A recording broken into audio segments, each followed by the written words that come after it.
question recently came up as to what would cause a Calvinist to become a Catholic. Now, this is a good question, and it's one that I hear fairly often. I think that once we realize who we're speaking of, when we're talking about Calvinists in specific, and we're talking about converting to Catholicism in specific, we really narrow down exactly why they're going where they're going. Because we're not dealing with the Orthodox, we're not dealing with Anglicans, we aren't dealing with Baptists or any of the Protestant sects. We're dealing with the church. And so we're asking, why is this group going here? And I think ultimately, for the Calvinists by and large, now remember, this answer is not across the board, and this little blurb here is not going to suffice. I know that many would disagree with me. But in my estimation, I think that it can be boiled down to a couple different reasons. I think two of the reasons have to do with authority. And I think one of the reasons has to do with pedigree, has to do with our history. Okay? The first two, and I'll just say them real quickly because I have other videos you can watch on Zanga here and on YouTube, actually youtube.com/Paleocrat. I've got a bunch of videos there as well. But the first two dealing with authority are kind of connected in a way. The first one has to do with the Scripture. Because the Calvinist has what he believes to be a high view of Scripture and has a high view of doctrine, the doctrine is supposed to be believed, and they strive for doctrinal purity. That's what they want. They start to realize after a while that they don't really have internally within their system any means by which to authoritatively say one way or the other on what is binding on the faithful. Okay, when they're looking at Scripture, they can disagree on pedo communion or adult-only communion. They can disagree with various aspects pertaining to how predestination works. They can disagree, even some Calvinists, even though Reformed Baptists might not really be Calvinists, but they can agree even on sacramentology. So there's various disagreements within the Calvinist camp. Look at the FV controversy, for example. That's getting nationwide attention. The PCA's taken a very serious look at this. But the question ultimately boils down, and we'll take the FV cases as a classic example, on what authority? On what authority does the PCA's verdict mean anything at all? Okay, it's their interpretation of it over against Doug Wilson's and Steve Wilkins' interpretation of it. Okay, so you've got these people, all scholarly individuals. Each and every one's got their credentials. Each and every one has their Bible verses. Each and every one is a pious person. They're good people, generally good people. This being the case, you got to say, well, on what authority is my interpretation of what must be believed the right one? And Calvin is seeking to learn and to adhere to what must be believed are coming into some kind of a crisis here, theological crisis. I think that's one. Number two, ecclesiastical authority.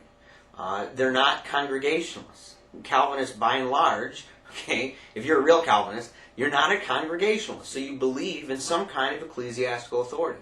But once they begin looking in Scripture, they begin seeing that authority, as is the case anyways, that authority can never just be self-assumed.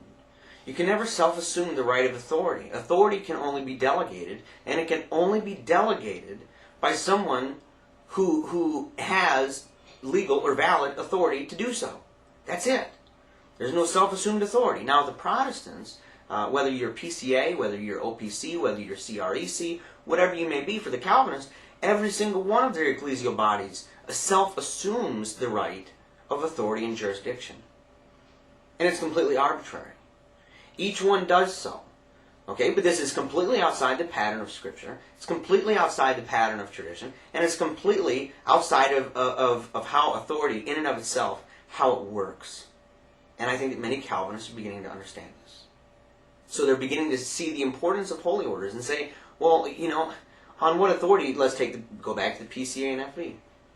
On what authority does the PCA even have? Who delegated authority to the PCA to make a verdict that's binding on anybody else? Okay, what makes any synod or council, what makes their authority even binding? If you say, well, it's interpretation of Scripture, then we're back to the first point we just dealt with. And the futility of that. So they begin to sit there and say, man, we need holy orders. Where did we get our authority from? Was it delegated lawfully? Is it a valid ordination? What are the limits of our jurisdiction and why? On what biblical precedent do we have this? Is there any historical precedent for this whatsoever? And the answer is no. There's not. And Calvinists are quickly coming to recognize this fact. And last of all, the last reason I said was pedigree. It has to do with the fact that our church is 1,500 years older than the Calvinists. Okay? So our family tree doesn't have a massive gap between the death of the last apostle, okay, with the completion of the writing of the Scriptures, and the epiphany of Martin Luther. We don't have a huge gap. Ours goes from right here in 2007 all the way back to when Jesus came, when he gave Peter the keys, when the Spirit came at Pentecost, and when they started appointing bishops and elders and deacons and everybody else. We have it all the way back there. We can show you on the record that we've got it back there in an unbroken line of succession.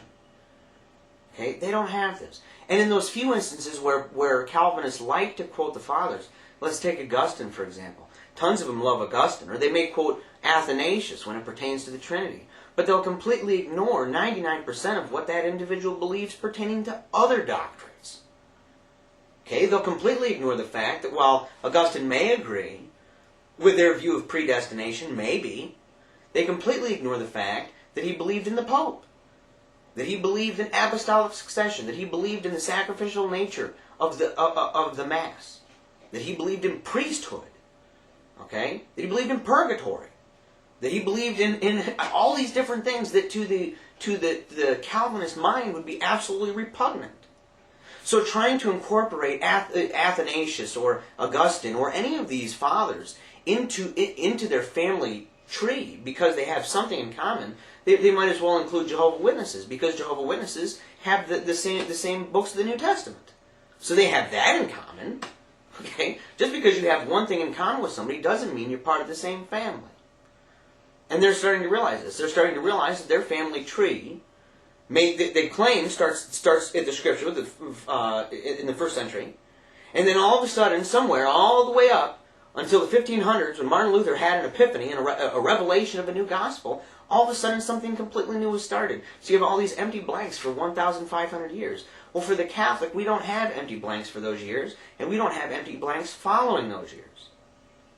So in conclusion, the primary reasons why a Calvinist would come to the Catholic Church is interpretive authority. What is binding for Christians to believe, and how do we know? How are we to discern between what must be believed, what can be believed, and what can't be believed?